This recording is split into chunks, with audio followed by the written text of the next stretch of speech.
kalian iman kalian. Maka para sahabat bertanya, ya Rasulullah, bagaimana kami memperbarui iman kami? Rasulullah menjawab, perbanyak mengucapkan kalimat la ilaha illallah. Assalamualaikum warahmatullahi wabarakatuh.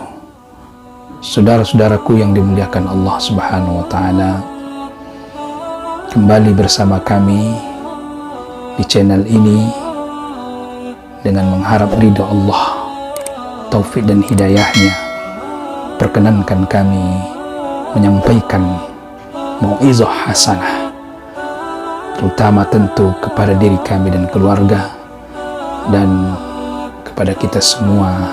Pada kesempatan yang berbahagia ini, kami ingin menyampaikan pesan Rasulullah Sallallahu Alaihi Wasallam kepada sahabat yang bernama Jundub bin Janadah bin Sakan, atau yang dikenal dengan Abu Zar Al-Ghifari.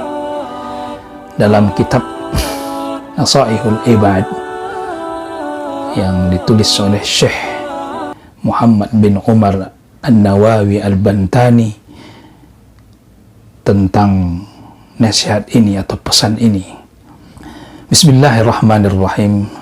Ada 4 pesan Rasulullah Sallallahu Alaihi Wasallam.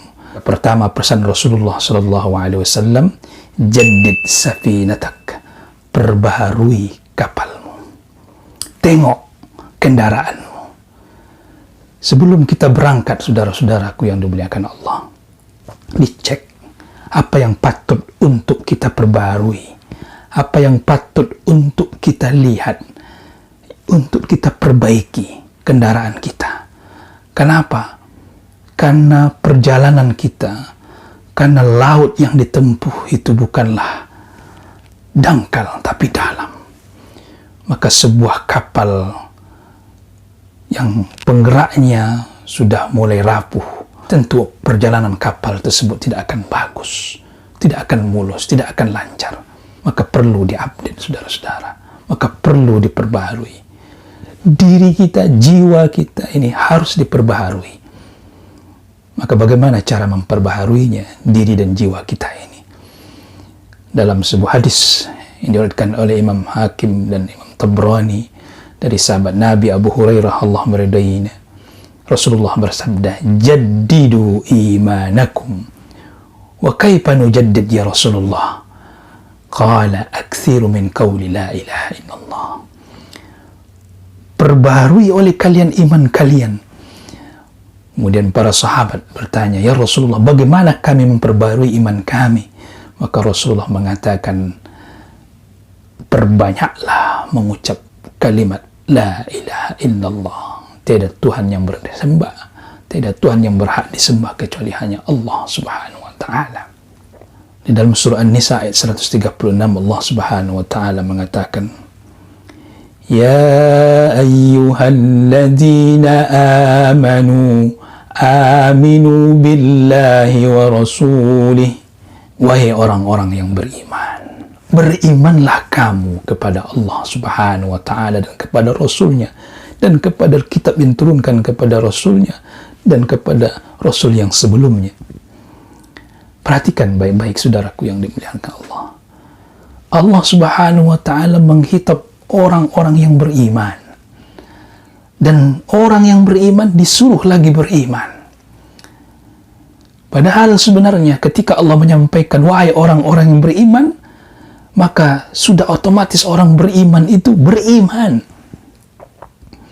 Tapi Allah Subhanahu wa taala menguatkan dengan mengatakan, berimanlah kamu, wahai orang yang beriman, berimanlah kamu kepada Allah dan kepada Rasulnya dan kepada kitab yang diturunkan kepada Rasulnya, Al-Quranul Karim, dan kepada Rasul-Rasul sebelumnya.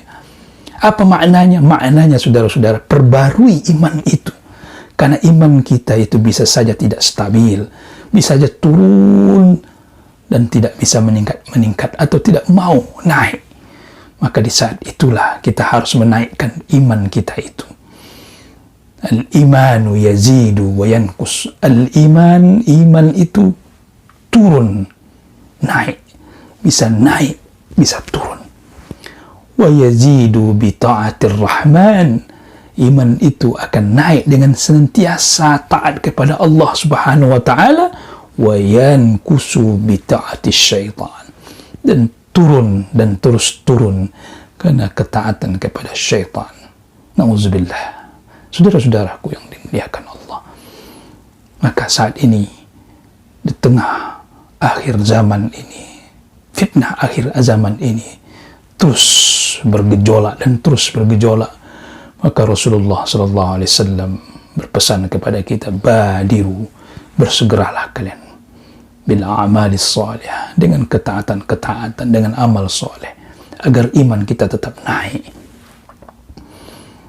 Maka diantaranya adalah Rasulullah mengingatkan kepada kita, terus hujamkan, tanamkan dalam diri jiwa kita dengan mengucapkan kalimat la ilaha illallah, tidak Tuhan yang berhak disembah kecuali Allah.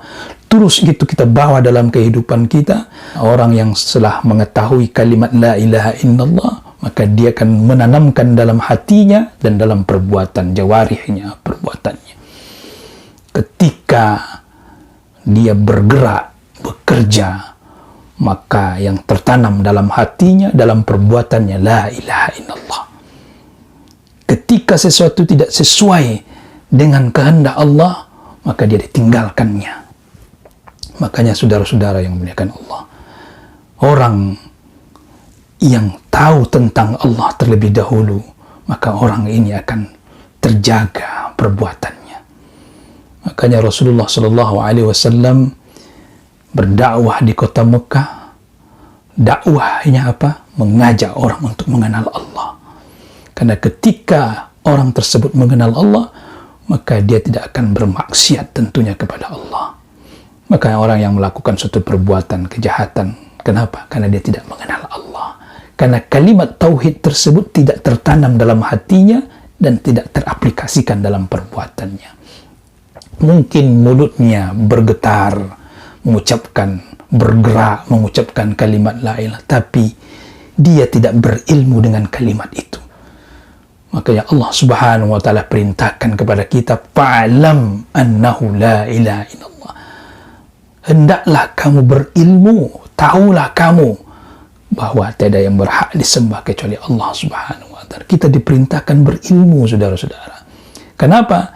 Karena kalimat la ilaha illallah itu ada dua hakikatnya. Yang pertama nafyu, yang kedua al-itsbat.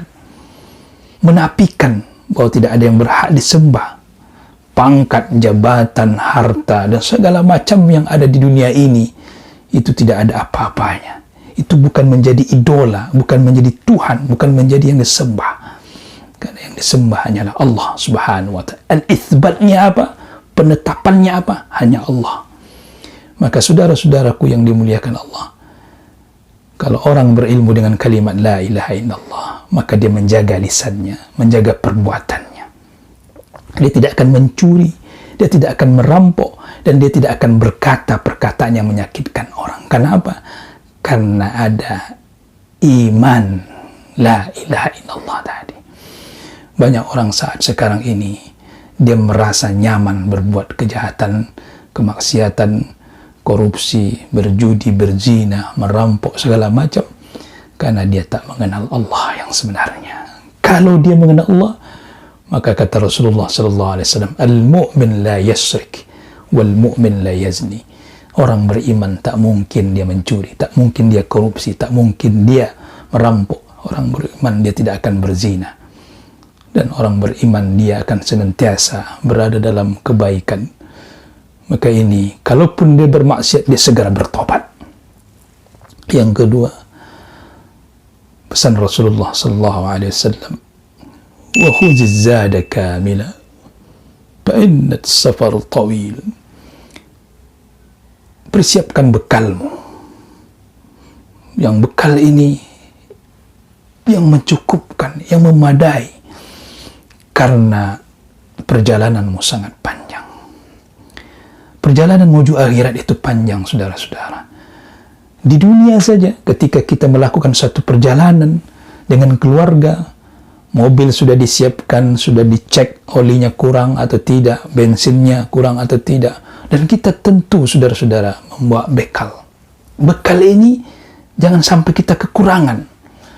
Maka sehingga kita membawa mungkin nasi, lauknya, kemudian cemilan dan segala macamnya, yang sehingga ketika kita nanti dalam perjalanan kita merasa tidak kekurangan, tidak kelaparan, mobil motor kita pulkan minyaknya agar nanti tidak macet, tidak berhenti, tidak mogok di jalan.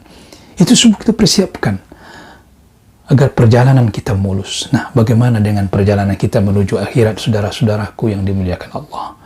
Maka tentu kita senantiasa hendaknya mempersiapkan itu. Bawa bekal kita. Apa bekal kita? Tentu bekal kita adalah amal soleh, saudara-saudara. Yang kita bawa itu hanya amal soleh. Dunia adalah di tempat kita di mana kita bersusah payah. Kata Allah Subhanahu wa taala dalam surah Al-Insyiqaq ayat yang ke-6. Ya ayyuhal insan innaka kadihun ila rabbika kadahan famulaqi. Wahai manusia, manusia itu kita, al-insan, manusia yang memiliki potensi, bisa baik bisa buruk. Kerahkan potensimu. Kalau ingin kamu kerahkan potensi yang buruk, silakan. Kalau kamu ingin kerahkan potensi yang baik, itu yang harus kita lakukan. Apa caranya? Innaka kadihun ila rabbika kadahan famulaqi. Engkau itu memang bersusah payah sekarang ini. Berusaha dengan semampu dan sekuat tenaga kita. Bagaimana dengan usaha kita, upaya kita itu agar kita nanti bisa bertemu dengan Allah Subhanahu wa taala yang kita inginkan, yang itu yang kita yang selalu dambakan. Kita ingin bertemu dengan Allah dalam keadaan diampuni, disayangi. Maka Rasulullah sallallahu alaihi wasallam dinasihati oleh Jibril, ya Muhammad, ish ma syi'ta fa innaka mayyitun wa ahbib ma syi'ta fa innaka mufariquh wa'amal ma syi'ta fa innaka majziyun. Hiduplah sesukamu karena engkau akan mati. Cintailah sesukamu karena ingat kamu akan berpisah, akan meninggalkan orang yang kamu cintai itu. Amallah kamu dengan sesukamu, dengan sepuasmu. Fa innaka majziyun bihi, engkau akan dibalas. Dalam riwayat yang lain disebutkan fa innaka mulaqihi, karena engkau akan bertemu dengan Allah Subhanahu wa taala. Tapi saudara-saudaraku yang dimuliakan Allah, harus kita ingat, amal kita bukanlah sebenarnya sebagai patokan untuk mendapatkan surga Allah. Kita diperintahkan beramal, betul. Tapi harus ingat, saudara-saudara, jangan menganggap bahwa amal kita itu mampu menghargai jannatullah, surganya Allah. Kalla, tidak, demi Allah, saudara-saudara. Kenapa? Karena ketika saat kita mengandalkan amal kita, maka di saat kita jatuh, saudara-saudara, siapa yang akan menolong kita? Di saat seorang itu mengandalkan amalnya, tapi tiba-tiba dia jatuh, dia menjadi orang yang berbuat maksiat. Di saat dia beramal soleh, dia mengamalkan amal solehnya, dia rajin ini, rajin ibadah, rajin berbuat baik, tapi di saat dia jatuh, saudara-saudara, berbuat maksiat, siapa yang akan mengangkatnya? Siapa yang akan menolongnya? Makanya Rasulullah SAW mengatakan, lan yudkhila ahadakum amaluhu al-jannah. وقالوا حتى أنت يا رسول الله قالوا حتى أنا إلا أن يتغمدني ربي برحمته. Ingat, kata Rasulullah, tidak akan sekali-sekali memasukkan oleh amalnya seseorang di antara kalian surga Allah. Kemudian para sahabat mengatakan, bagaimana dengan engkau ya Rasulullah? Begitu juga dengan saya, kecuali dengan rahmat Tuhanku. Perhatikan saudara-saudaraku yang dimuliakan Allah. seorang Nabi yang mulia, Habibullah, kekasih Allah, Khalilullah, Al-Mustafa yang dipilih oleh Allah. Tapi beliau mengatakan amalnya tak cukup untuk memasukkan dia ke surga. Tapi yang memasukkan dia ke surga adalah apa? Rahmat Allah Subhanahu wa ta'ala. Perhatikan baik-baik saudara-saudara. Maka oleh karena itu kita tetap harus beramal dan jangan sekali mengatakan bahwa amal kita bisa menghargai surga Allah atau menjadi harganya surga Allah. Tidak, saudara-saudara, karena semua bergantung dengan rahmat Allah Subhanahu wa ta'ala. Makanya dalam kitab Al-Hikam yang ditulis oleh Ibnu Athaillah rahimahullah ta'ala, beliau mengatakan di bab yang pertamanya, min alamatil i'timadi 'ala al-amal nuqsanur raja' inda zalal. Dari tanda orang yang bergantung hanya kepada amalnya, maka itu menunjukkan kurangnya. Apa kurangnya itu? Ar-raja', harapan, memohon kepada Allah inda zalal, ketika dalam keadaan kejatuhan, dalam keadaan kehinaan. Saudara-saudara, di saat kita bergantung kepada amal kita dan amal kita itu yang menjamin kita masuk surga, maka bagaimana di saat kita berbuat maksiat ya saudara-saudara? Di saat kita jatuh, maka tentu yang kita butuhkan apa? Rahmatnya Allah, maafnya Allah. Maka tentu maafnya Allah lebih luas saudara-saudara dari amal yang kita perbuat, bahkan dari dosa yang kita lakukan. Maka kita di dunia tetap bersusah payah, dan dunia bukan tempat beristirahat dan bukan tempat peristirahatan terakhir. Karena sebagian di antara kita mengatakan dia telah beristirahat di tempat peristirahatan yang terakhir. Nggak ada istilah terakhir. Kalau masih di dunia, saudara-saudara, kapan terakhirnya? Ketika Allah menentukan di mana akhir hidup kita, apakah di surga atau di neraka, maka disitulah akhirnya. Tapi selagi di dunia, masih di alam kubur, masih Allah Subhanahu wa ta'ala bebankan kita dalam kehidupannya, baik kehidupan di dunia yang masih hidup maupun kehidupan nantinya di dalam alam barzah dengan nikmat dan siksaan-siksaannya tentunya. Saudara-saudaraku yang dimuliakan Allah, tentunya. Yang ketiga, wa khaffifil himlah fa innal aqabata ka'udun. Ringankan bebanmu, karena bukit-bukit itu sulit, saudara-saudara. Apa maknanya? Jangan berbuat dosa. Dosa itulah yang menghambat perjalanan kita. Kemudian yang kedua, yang dimaksud dengan mengurangi beban ini, fitnah hidup ini saudara-saudara adalah fitnah harta, fitnah jabatan, dan termasuk fitnah perempuan. Maka jangan sampai dengan banyaknya harta membuat kita lalai, dan begitu juga dengan banyaknya jabatan, posisi yang kita miliki, sehingga kita tidak menjaga. Karena ini beban, saudara-saudara, nantinya.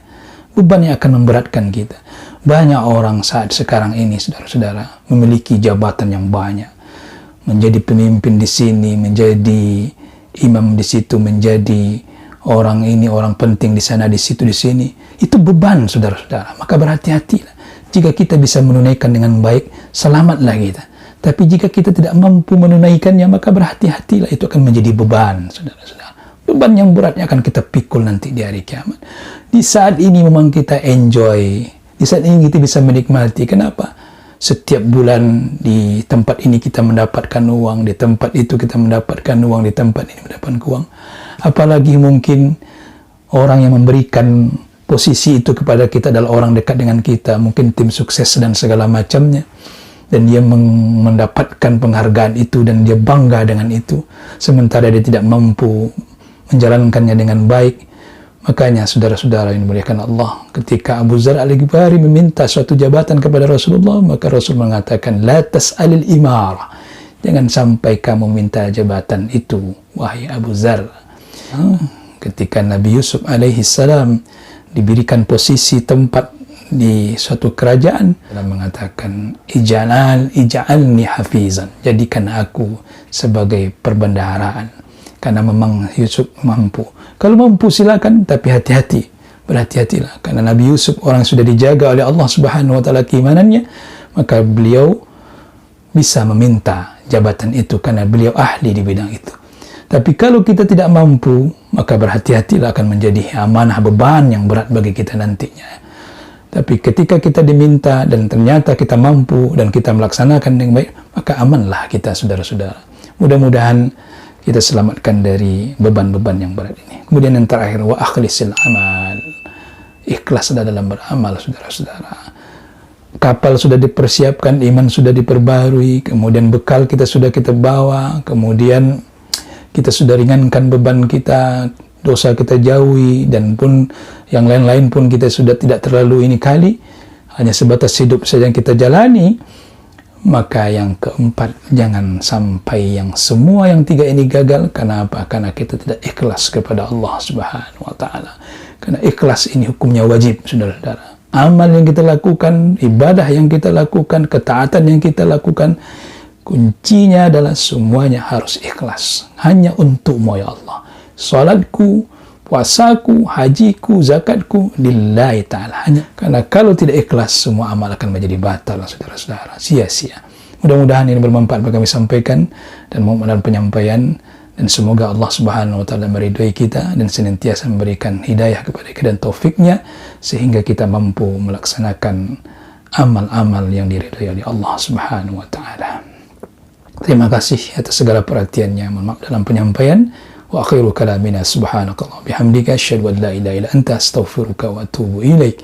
Wassalamu alaikum warahmatullahi wabarakatuh.